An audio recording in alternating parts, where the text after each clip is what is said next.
Dans cette vidéo, qui entre dans le thème calcul, nous allons essayer de déterminer le signe d'un quotient de polynôme de degré au plus 2. Alors la première chose à faire, c'est se demander pourquoi on vous demande finalement d'être capable de déterminer le signe d'un quotient de polynôme de degré au plus 2. Il se trouve que quand vous faites une étude de fonction définie sous la forme d'un quotient, donc la dérivée d'un quotient de la forme u sur v, c'est u'v moins uv' sur v carré. Donc quand vous faites ça, vous vous retrouvez finalement avec un quotient de la forme un numérateur dont il faut étudier le signe pour pouvoir déterminer le signe de la dérivée, divisé par un dénominateur qui est v carré, donc qui est toujours positif, donc qui est toujours quelque chose au carré. Donc les deux exemples qui sont présentés ici et qu'on va étudier entrent dans ce cadre, c'est-à-dire, c'est comme si on avait une dérivée avec un quotient, le dénominateur étant un carré, dans les deux cas, et au-dessus on a une quantité dont on souhaiterait évaluer le signe afin de pouvoir déterminer le signe de f de x et de g de x ici présent. Donc commençons par la première fonction qui est x-1 sur x carré plus 1 au carré. Donc première chose qu'on remarque, c'est qu'on a un quotient. Donc quand on a un quotient de la forme a sur b, le signe évidemment dépend du signe de a et du signe de b. Si par exemple a et b sont tous les deux positifs, a sur b va être positif. Si a et b sont tous les deux négatifs, a sur b va être positif, parce que moins divisé par moins, ça va vous donner plus. Et si par contre ils sont de signes opposés, le quotient va être négatif. Donc là, faisons cette démarche avec ce type de quotient. Alors regardons f de x, regardons d'abord le dénominateur. Le dénominateur, comme on l'a dit tout à l'heure, c'est un carré. Un carré est toujours positif. Du coup, le signe de f de x ne dépend uniquement que du numérateur, c'est-à-dire du signe de x-1. Et quand est-ce que x-1 est positif? X-1 est positif si seulement si x est plus grand que 1. En fait, ça revient à résoudre l'inéquation x-1 supérieur ou égal à 0. x-1 positif si et seulement si x est supérieur ou égal à 1. Bon, alors remplissons le tableau de signes, suivant la valeur de x. Déterminons donc le signe de x-1 et le signe de f de x.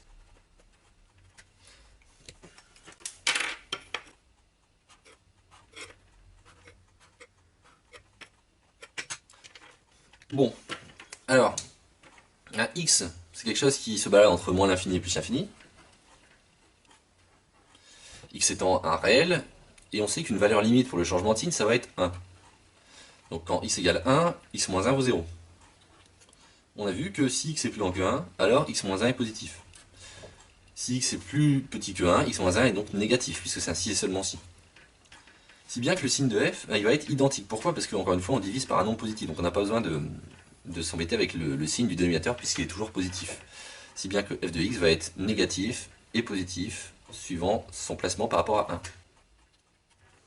Voilà, donc ça c'est le cas où on a un polynôme de degré 1, finalement de la forme x-a, ou ax plus b, sur un quotient qui est toujours positif. Bon, qu'est-ce qui se passe maintenant? Imaginez qu'on a un polynôme de degré 2 au numérateur.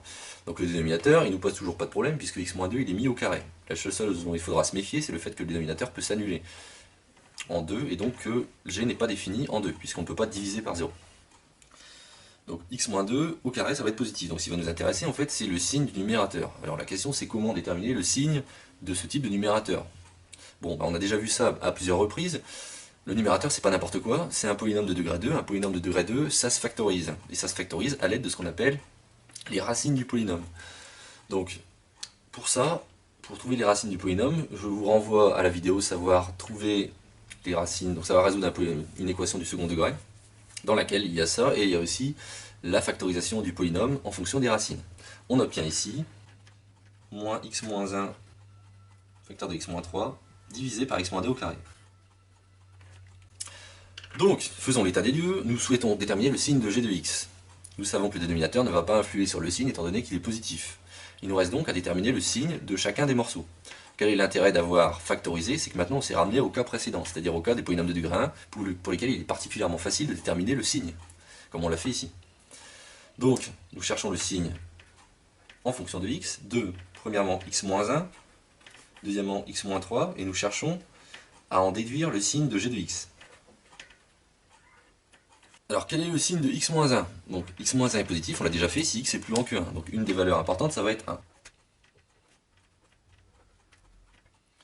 Deuxièmement, quel est le signe de x-3? x-3 va être positif si x est supérieur ou égal à 3. Et donc maintenant, quel est du coup le signe de g de x?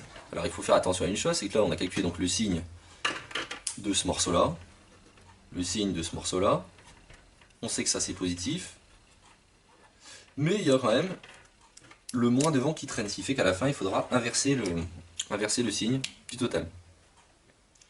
Donc bah, allons-y, on sait que quand x égale à 1, g de x s'annule, donc on a un changement de signe ici. On sait que quand x égale à 3, le numérateur s'annule, donc g de x s'annule également, on a un changement de signe ici.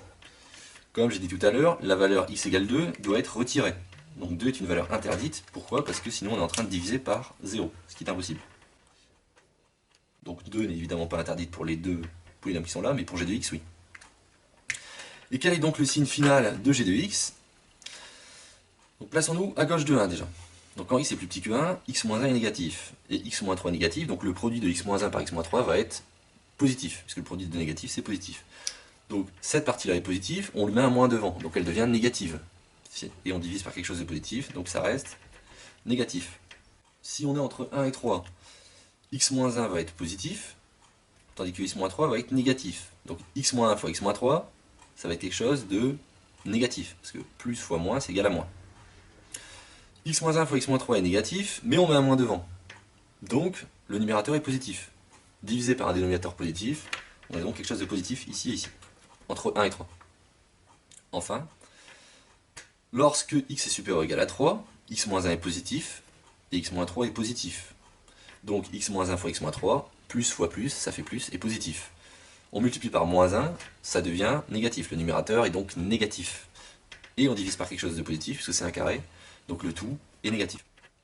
Les étapes de la méthodologie, c'est de décomposer tous les polynômes de degré 2 sous la forme de produits de polynômes de degré 1. Pourquoi? Parce que ceux-ci ont un signe facile à étudier. Ensuite, on fait un tableau pour chacun des morceaux, des monômes. Et ensuite, on compile le tout en faisant les produits et les quotients des signes qu'on a obtenus.